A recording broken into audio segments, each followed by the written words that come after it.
Yeah, this is going to be controversial. Why? Because I'm a realtor, and realtors usually try to talk people into moving someplace or buying a property. But I'm not your average realtor, and I spit in the face of controversy. And I'm the perfect authority on this topic because I have lived here since 1977, and I did move here from the north, so I know what I'm talking about. Hey Truman. Wes? Did you know that there are many realtors in the area that use their dogs as props to sell real estate? That's ridiculous. Stop all the chatter. Let's get started. So if you can't handle the truth, you should probably stop this video right now. Everybody sees all the pictures. People running their toes through the sand, splashing in the crystal clear waters of the ocean, all while sipping on a margarita. You know what I'm talking about, all those pictures, especially on social media. Well, I'm about to ruin that for you. Reason number 1 not to move to Florida. Okay, let's start with the weather. I mean, we are called the Sunshine State. That's because we have lots of sunshine. But what comes with sunshine? Heat. Heat, my friends. It's hot as Hades here.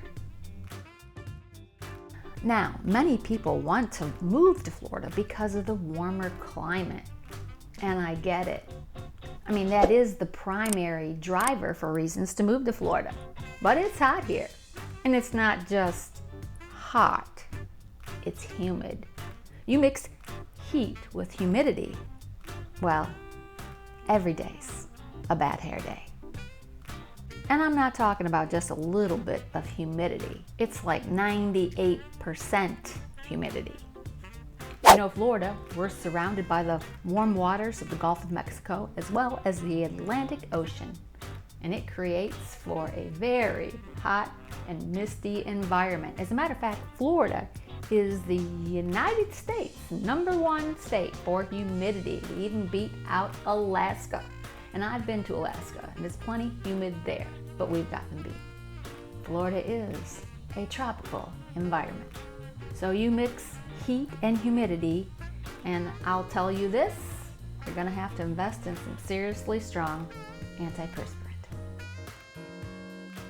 You'll also have to invest in a maintenance plan for your air conditioning unit. You wanna make sure you keep your AC in tip-top condition, because if it goes out and you don't want it to go out, you'll panic. Number 2, the second reason you may not want to live in Florida, and while we're still on the topic of weather, is severe weather. Our weather here can be extreme. Here in Florida, we supersize everything, and that means thunderstorms too. We have rainstorms here in the summer, lots of them, and they can be quite violent. You know, high winds, pounding rain, and lightning. If you've ever been on the water during a lightning storm, it's a memory you'll never forget. And since Florida, we're overachievers here, yes, we are the lightning capital of the world. Most schools and golf courses have alarms to warn you when lightning is approaching, and you should heed their warning. And you know, with all that rain we have, there's flooding. So almost every county in the state of Florida has a section of it that's probably in a flood zone. So expect to have flood insurance if you live here in Florida.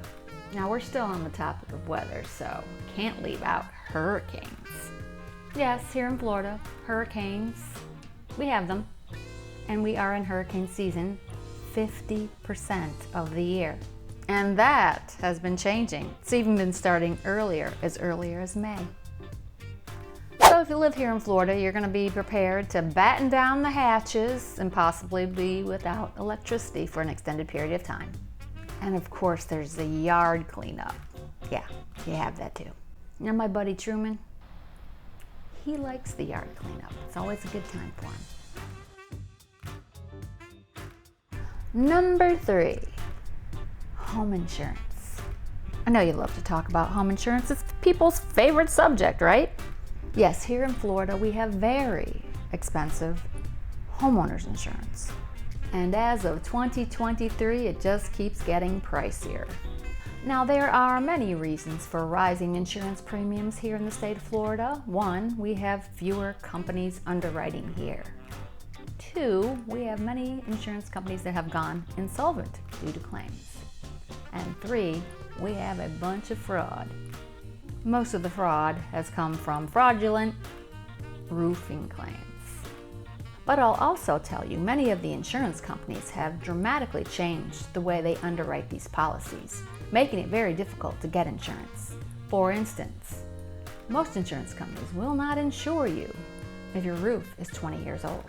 So, many people will be forced to re-roof even though there's nothing wrong with the roof. So if you live here in Florida, you buy a resale, and let's say the roof's 15 years old, you can expect to have to re-roof that house in 5 years. And while we're on the topic of insurance, there's always the possibility you'll need flood as well. If you are in a flood zone and you have a mortgage, yes, you'll have to carry both. And here in Florida, we're an equal opportunity offender when it comes to insurance. So of course your auto insurance will also be higher here. Here's number 4. Number 4, taxes. Now, in the past, Florida's always touted the fact that we had lower taxes. But that's because we have no state tax. Now, there are lots of states that have state income tax, and only a handful that don't, and Florida is one of them. However, I'm not talking about state income tax. I'm talking about property taxes. Now, each county has its own millage rate. You'll pay both state tax and a county tax. The two together should cost you approximately 2% of the assessed value. And here in Florida, if it's not your primary residence, we're going to charge you more. So if it's a second home, vacation rental, investment property, you could pay a great deal more. Expect that tax to be in excess of 3% of the assessed value. Now, property values often drive property taxes, which leads me to my next subject. Reason number 5. Okay, here we go. Home prices. Now, in the past, and I even have a video on it, we used to tout Florida as very affordable home pricing. Not the case, my friends. Due to high buyer demand and the migration of people from the north coming here to Florida, our home prices have gotten very, very high, and we are no longer an affordable housing option. And all these people from the north sold their homes for obscene prices. Their property values were much higher in the north. They've taken all that cash and they've brought it down here, and subsequently they've driven all the pricing up. And regardless of what the media tells you, that's not going to change here. Take a look at this article here from Redfin. Yes, we have high demand and low inventory, and those two things combined continue to prop up the cost of housing here. The market has softened slightly, but it has no way, shape, or form fallen off a cliff. Unfortunately, housing is so high it has priced many people completely out of the market. Now let's talk about number 6. Now, with all of that migration and all those people coming here, what do you think comes along with it? Take a guess. Traffic, my friends. Lots and lots of traffic. And this is a sore subject with me because I spend a lot of time on the road. With COVID happening, people working remotely, and the fact that Florida's Freedom State, we had all kinds of people moving here. So yes, Florida has become quite crowded.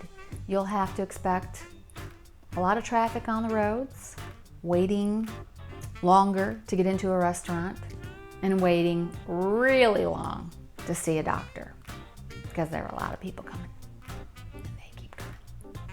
So if you don't like traffic and lots of people on the road, you might consider another place to live. Number 7. Now, I wasn't sure if I was gonna go there, but what the heck. Yep, politics. A lot of people move here for the politics. You know, here in Florida, we love our law enforcement. We don't like lockdowns. We believe that parents should be in control of their children's education. Don't believe in CRT. And we've pretty much become an all-out red state. Did I mention we have a governor that doesn't take crap from anybody? We're now known as DeSantis land, and we even have a flag to prove it.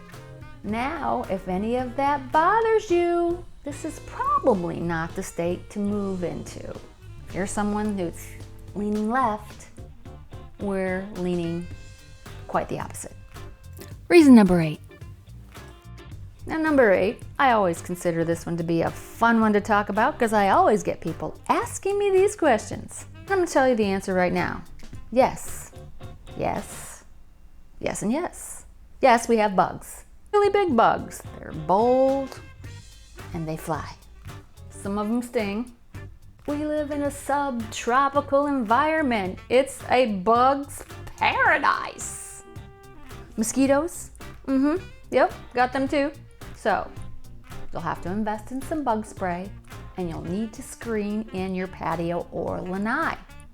Bugs typically, or I should say mosquitoes, typically aren't that bad during the day, but at night, you're fair game. Snakes? Yes. Yes. They'll be in your yard, they'll be in your garden. You will definitely see a snake if you live here. Could be a gardener snake, could be a black snake, or it could be a coral snake. But yes, we have snakes. The snakes eat the rodents, so they do serve a purpose. Lizards, big ones, small ones, medium ones, really big ones, those iguanas. We even have scorpions. Look it up. And yes, we have spiders. Really big, hairy spiders. Alligators? Duh. I think alligators are the mascot of Florida. Okay, maybe not, but they should be. Now, alligators, they have legs and they crawl around out of the ponds anywhere they want to go. Now, you can put a fence up, but they can climb the fence. The prospect of an alligator in your yard wasn't scary enough. Now this, apparently they can climb fences. So, yes, if they want a Scooby snack. Ooh, Scooby snack. If your dog's back there, they can climb the fence. It's just part of living here in Florida. You want to see some really good ones? Go on an airboat ride. I'll pop a video up there. You should see some of the gators on that last airboat ride I took. Check it out. Moving on, number 9. Okay, Florida is not a metropolis of nightlife. Now, if you're in Miami Beach or Orlando, those areas have more in the way of nightlife for all of you clubbers. But the rest of the state of Florida, we roll the sidewalks at about 10 p.m. Restaurants close at 10 p.m. Bars close at 10 p.m. You'll be lucky if you can find a 7-Eleven open after 10 p.m. So it's a slower pace of life with less to do. If you're older, that probably won't bother you, but if you're a young whippersnapper, well, you're gonna be bored. And cultural activities. Well, if you want to see a bunch of cultural activities like theater, you want to go to the museum, see lots of art galleries, you're going to have to go to a bigger city like Miami or Orlando to really experience those on any type of scale. Now, each city may have a very small version of that in their local downtown areas. Not all, some. So I'm not saying there's no culture. I'm just saying there's less of it and you may have to travel to see it. Reason number 10. And number 10, tourism. Seasonal people, snowbirds, If you live here in Florida, you're gonna have to learn to embrace tourism and people coming here. They come here all year round, but it's really heavy during our high season, which used to be 3 months. And now it seems like it's 5 months. People are staying longer, and sometimes they don't even leave. So that traffic I told you about that's heavy, it's even heavier during December, January, February, March. Yeah, and it can be irritating. So you're gonna have to plan a little more time on the road, leave a little earlier to get to wherever you wanna go because the traffic's pretty heavy. And those, my friends, are the 10 top reasons why you may not want to move to Florida. Now, if after all that you still want to move here, my contact information is below. And if you're interested in South Florida, I've been selling real estate for over 20 years, and I'm more than happy to help you. Okay, watch these next.